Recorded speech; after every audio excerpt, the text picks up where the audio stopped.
Going over the ingredients, we got 2 large potatoes. Listen, I'm in Texas, so you know everything is huge in Texas. Okay, we got cheddar cheese, and you know what? I said 1 cup, but those are all like estimations. You know what I mean? Now we got green onions. Listen, I got 3 individual green onions. I did the tops and the bottoms, you know, both green and white. That was chives. Then right here we got bacon. You can use as much bacon as you want. It depends on how much bacon you want to put in there. And that's a rotisserie chicken. Now, I'm gonna cut those and put that on top. And then of course we got our salt and pepper. Now what you want to do is you want to get set up. So we're gonna start with our potatoes. First thing you want to do is, you can use any kind of oil, but I'm using right there, that's an extra virgin olive oil. You know, what you want to do is make sure your potatoes, first of all, have been washed, scrubbed and washed, which these have already been done and, you know, and dried. So then what I did was I just coat them. Next thing, you want to get yourself some foil. Once you got your foil, you want to get yourself a fork. What you want to do is you want to poke it. I poke it around 10 times. Listen, you got to have somewhere for that heat, you know, when it's in that oven, for the heat to escape. And then there's no certain way that you do this right here. Just wrap it up, you know, seal it so nothing gets out, because we want to make sure it bakes evenly. And then you want to do it for your second one, or how many ever ones you're doing.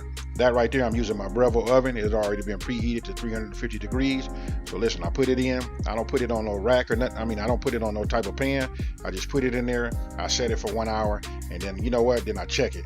Those are huge. So listen, after 1 hour, it still needed a little bit more time. So what I did was I added another 15 minutes to it, and then they turned out perfect. Now, once they're done, you know, I take them out. Then you want to let them cool a little bit, and you want to, hey, listen, let me just say this. You want to make sure that you keep some type of caution, because listen, those are extremely hot.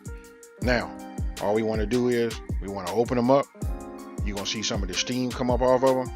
Listen, then you want to take your fork just to check. You want to check to see if it's tender. Now, once you stuck your fork in there and it's like super tender, now what you want to do is you just want to cut it.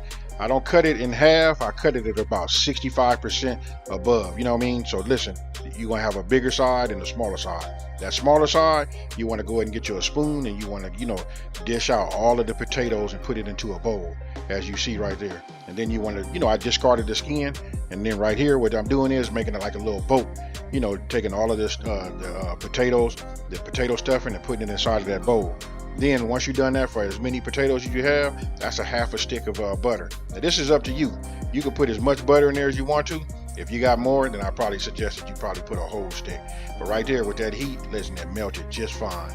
And then, hey, here's the key to cooking, you guys. You got to taste your food as you know, at different stages. So I just tasted it. I know it needed a little salt. Right off the back, it needed salt. And then when I tasted it, I adjusted it. And then after that, then I went with the pepper. And then, you know, you do the same thing. Listen, that's essential. That way you don't have no surprises, and your food turns out, you know, just awesome.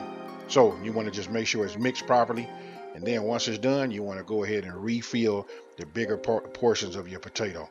So just like you see right there. And of course, you saw that I had used a rotisserie chicken. So listen, I just shredded it, you know, with my hands. I went ahead and just put some shredded chicken on the top. Then put some of this shredded cheddar cheese on there. Once I'm done with both of those, I went back into the oven, and then, you know, it's still at 350 degrees.